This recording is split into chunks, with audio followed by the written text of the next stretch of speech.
Liverpool. 2-0 up. And I think this, again, sums up the rustiness of some of the teams. And also the fact that not even just so much rustiness, but teams need to get used to systems and stuff like that. They've got 2 new fullbacks in. It showed in that game. 2-0 up. And then, Semenya with a double. Had them in trouble for a while. But the thing that's really last season got them out of trouble a lot of times is the firepower. And again, it came to the fore. Yeah, I don't think there's a lot of difference between Liverpool and Arsenal with the bookies, and I don't think there was a lot of difference in the opening weekend. Not perfect performances. We will see Arsenal and Liverpool play way better than they did, but they've both got 3 points. I think from Liverpool's point of view, probably one of the rare times I'd look at Slot and say he got it wrong. I thought that he made that double fullback substitution at 60 minutes, and within 15 minutes it's 2-2. But then where Bournemouth, I thought, played really well, they've obviously lost a lot of players and they haven't got a bench, but Liverpool have got a bench, and that's what Liverpool and Arsenal and Man City and Chelsea have spent money on this summer. It's about having those big squads, probably for the Champions League as well. And they ended up just, with 4-2. Salah, very quiet game for Salah, but a bit like Saka, very quiet game. But then, maybe the opposition and the type of game it just opened up for him. But yeah, I think Liverpool, a bit like Arsenal. I think Arsenal would have probably got the same result against Bournemouth. They would have overpowered them. Arsenal with a tougher game, let's be honest. But both getting the job done, and that's quite ominous, really. So yeah, I just wouldn't be worried about performance if I was Liverpool. I'd just go, 3 points, move on. Game, 4-2, 2-0 up, and cruising, and then all of a sudden, things started to look a little bit dodgy over there in Anfield. The defence, what was going on? There was the comical second goal, a great goal by Semenya. We run literally the whole length of the pitch. Van Dijk looked like he was running that way. Konate looked like he was running that way. And then when it was 2-2, it was looking a little bit worrying for Liverpool. I mean, what did you... Listen, great comeback. And we've seen Liverpool do this a lot of times. And obviously Salah inevitably scoring again, on the opening day. But was you a little bit worried about that performance, or is it just the first day and that's how it goes? Yeah, just to sum it up, I mean, the tribute beforehand, I mean, I was second row in the Kop singing You'll Never Walk Alone. I held up the green mosaic. I was part of that beautiful mosaic that the Kop put on. And I think holding the mosaic, singing the song, seeing his flag within touching distance, and then looking over at the Bournemouth fans, emotional wise, I was all over the place, right? And everyone was around me, and it was such a beautiful tribute. And Man United did a great job yesterday. It was impeccably observed as well. So we have to, and Wolves, what Wolves did, I mean, so much love and respect to them. But the game itself, right? We start off. I joked, didn't I? Last week I was at a Premier League event and Howard Webb was there. VAR, little, you can go in this corner and test out VAR, and within 12 minutes, they're getting it wrong again. In the first week, Smith with the handball on the halfway line. They're saying it didn't move direction. He literally punches it away from Ekitike, who was in on goal. But anyway, the first goal comes about through... Doyle actually compared it earlier. When Suarez used to hustle and bustle his way through players and it would bounce off a knee, but he'd end up... Always it was Ekitike's goal was one of them. We've got the Hugo Ekitike. Nah, got the song there 20 minutes into his own. 2-2, mate. And he got an assist. But at half-time, we're thinking, we could be doing better. 5 minutes into it. Cody Gakpo, when he cuts in on that right foot, it's money. You know what he's going to do. You can't stop it. And he just slots it into the far corner. Ekitike with the assist. And then you start cruising. I do think the turning point was the subs. He takes Ekitike and McAllister off. And we lose that focal point. We lose the control in the midfield. Endo goes to right back. They obviously targeted us on that side and it worked for them. Semenyo, first goal. Great cross from the left. Really tidy finish. That was a great Second cross.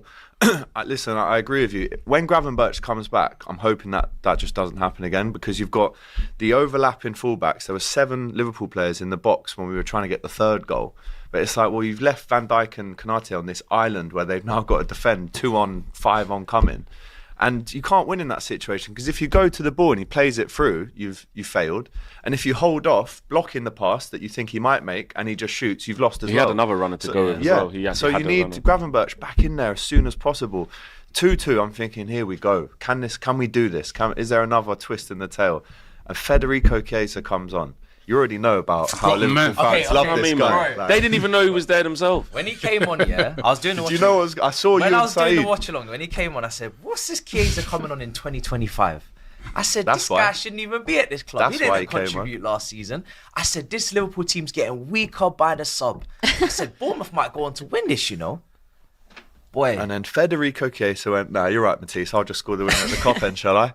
And then do the little knee slide. Shanked it, didn't even mean it. No, but if you watch it back, he's faded it away from the keeper because in that kind of great pandemonium situation, the Bournemouth defenders are crashing into each other, going, "Get this ball out any way possible." 89th minute. And Federico, that kind of instinctive striker, he just goes, "You lot all fight there. I'm going to stand back. And if it comes out, bang," scores the winner. And then Mohamed Salah, 10 goals on the opening day now. He is inevitable. And it's a right foot finish. The defenders back off thinking he's going to pass this on his right foot. And he goes, "Nope, see you later," in the bottom corner. And then the game finishes and Mo Salah stays at the end.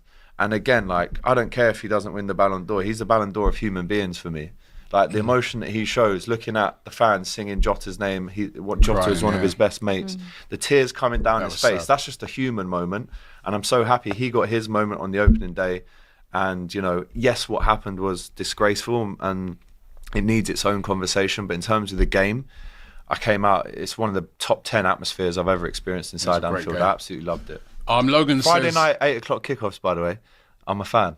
You like him now? Yeah. You're just saying that now, bro. You wouldn't be saying that in the pub. at 2-2. You know what 5 o'clock, straight in the pub. It's all good. Logan says, I've seen Robbie talking about Salah getting older. He's hoping that Salah and Van Dijk will slow down. Copium. Robbie should know that Salah is motivated to be the best player in the Premier League. Listen, That's his mentality, I'm though. hoping they'll slow down. Copium. They ain't slowing down. They look good. And you're right, Ekitike looked good. Liverpool and Ekitike. I think we've got to talk about the rest of that game. Obviously, that was the one that kicked off the season. They got the result. That was a tone setter. Right? Very there was a lot going on. Obviously, Diego Jota, it's the first Premier League game. You saw the emotion from rest in peace. You saw the emotion from Mo Salah after the game. You saw Arne Slot's comments. That I can't lie, that hit me. Because the mindset of being you're so used to seeing someone in this game, you look and it's But Liverpool did what they needed to do. I thought that it was going to be comfortable. Then, of course, our boy Semenyo. Yeah. No. I was just the debuts chatter. Some people are still sending some in. Do you remember Reece Oxford versus Arsenal? Sorry, you were saying Semenyo. Yeah, Semenyo's performance. I mean, wow. Hey, wow. I don't like the fact that real men. In fact, let's give a real clap for real men. Nah, for real. I don't like the fact that you have to display brilliance, and then we have to talk at that's a counteracting to the racism or whatever happened. Yeah. We have to talk about the performance because it was sick, but I don't like the fact that it's that's how you deal with racism. No, it shouldn't happen. But obviously as well, we've got to speak about Salah, inevitable opening day, left with something. Yeah, I think he was always going to do that, wasn't he? Yeah. It was almost inevitable. Once the goals started going in, once they went 2-2, actually, the subs kind of cooked them a little bit when he brought on Endo at right back. I thought Liverpool just went stale for a bit and Bournemouth started to actually get into it. You thought, could they go on and win it? Then Chiesa comes on. And I want to speak on Chiesa a little bit as well because last year he came in, I think, what was it, 5-6, handful of performances. Yeah. Barely played, was injured and has been injured for the past 2 years maybe, 3 years. We haven't really seen the best version of him.